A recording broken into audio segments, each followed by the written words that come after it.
The effects that we did in Violence, Violence, Violence, John did on his computer. Not really sure what program he used. He wasn't really involved in that, like I said, but um, yeah, it was all pretty low tech. Well, for the squibs, it was just kind of a branch off of the whole pesticide sprayer filled with fake blood. It was basically just like bits of sponge stuck in the nozzle so that when you released it, it was at high pressure so the blood wouldn't spraying out, but it also shot off the sponge bit.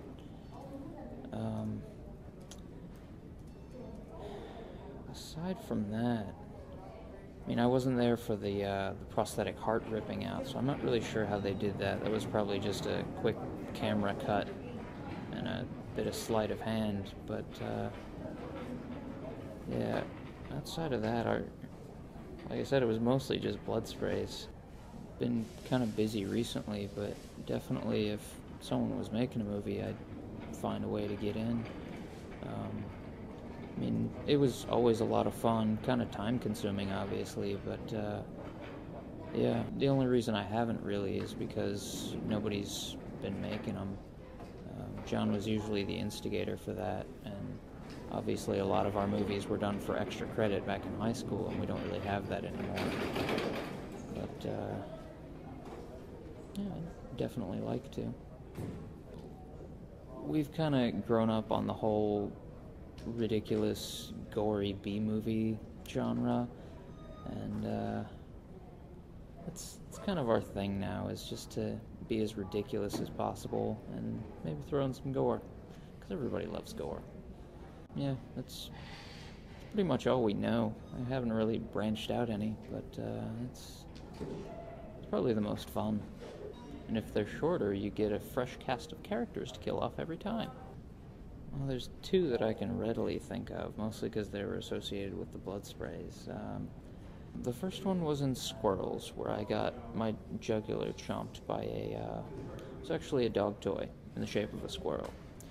But basically it bit my jugular and blood sprayed everywhere, and it's kind of implied that I die. And then in one of the history videos, I was one of the victims of the Boston Massacre, so I just got shot in the gut and bled out there. Actually, there was a third. The one time I dressed up as a ninja, and then Richard fought off like 5 ninjas and killed us in ridiculous manners. That was pretty nice. But yeah, it was mostly just a lot of fun gore. And I mean, a lot of the stuff we did for like the history videos and stuff wasn't explicitly death related. Cornwallis McShootalaw didn't die.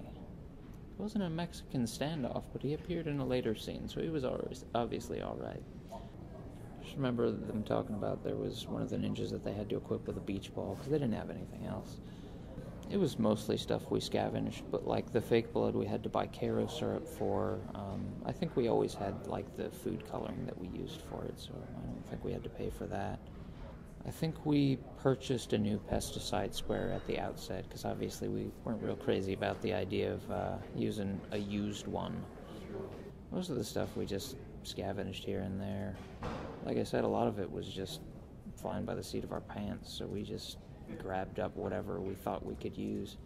And a lot of scenes were just inspired by stuff that we just found lying around. We were like, we need to use this. In Violence, Violence, Violence, we had several people that we didn't usually have for the cast. We had Kevin Tierney and Kyle Lee, and I think maybe 1 or 2 other people, but I think one of those two provided most of the weaponry, which was just like plastic guns for like Halloween props or whatever, and there were a couple BB guns that we passed around to people as they had some firing action, but we didn't actually shoot anything at each other. I've always kind of wanted to use a sniper rifle because I thought they were cool, but we really never had. 1, we didn't have access to one, and 2, we never really had much of a purpose to use it. We never really had like a solid arsenal that we went to and pulled from, but you know, whatever we could find. Obviously, we had to put the call out for guns once we got to Violence, Violence, Violence, because you can't have Violence, Violence, Violence without guns. During one of the history videos, we did the sinking of the Lusitania, and we basically just made a little paper boat and floated it in a pool and lit a firecracker and set it on board, and eventually exploded. And that was that. We were just trying to get it done at that point.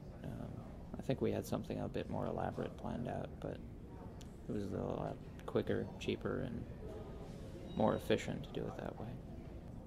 I'm trying to remember if Violence was all in one day. I'm pretty sure it was. Yeah, it must have been. But that was much longer than all the rest because it was more involved. We had a bunch of different locations.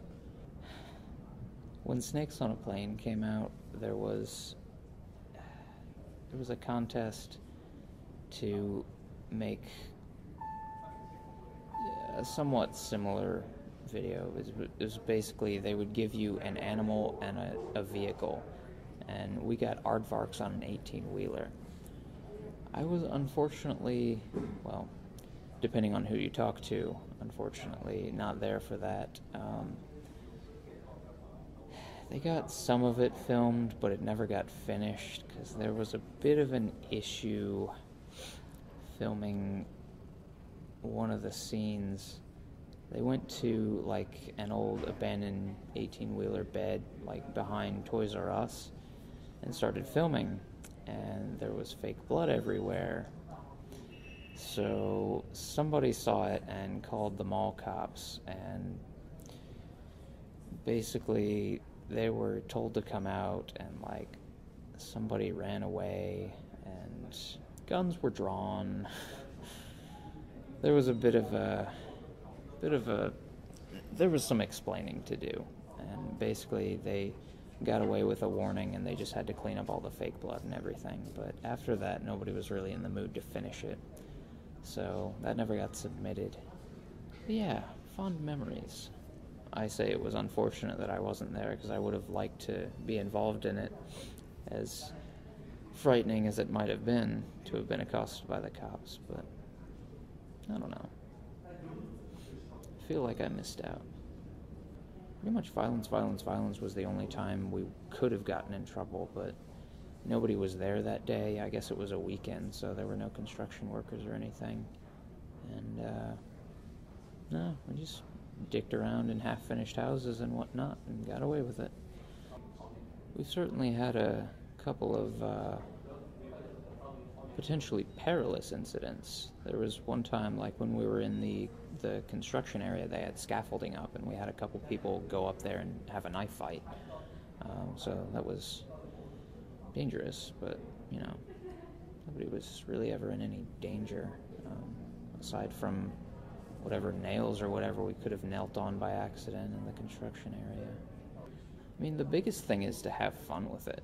When you're just acting out a script and, you know, doing somebody else's work, it's not as fun.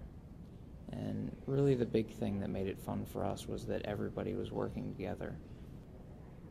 I don't really have a lot of technical insights because I was pretty much just an actor, but, you know, I think a lot of problem that actors have is they're trying to act, and a lot of it's just, you know, do whatever feels right, whatever you have fun with, and sometimes it'll work, sometimes it won't. It all comes through in editing. A lot of it was free form, like I said, and we just kind of went with it as we went, and that seemed to work out pretty well. It left a lot of room for improvisation. There was a lot of flexibility. Some scenes we might decide we didn't particularly like, so we could cut them out and not really affect the continuity at all. Because we could just, you know, either the scenes were disjointed as it was, because that was just the nature of the film, or they didn't really have to flow together because we could bend it however.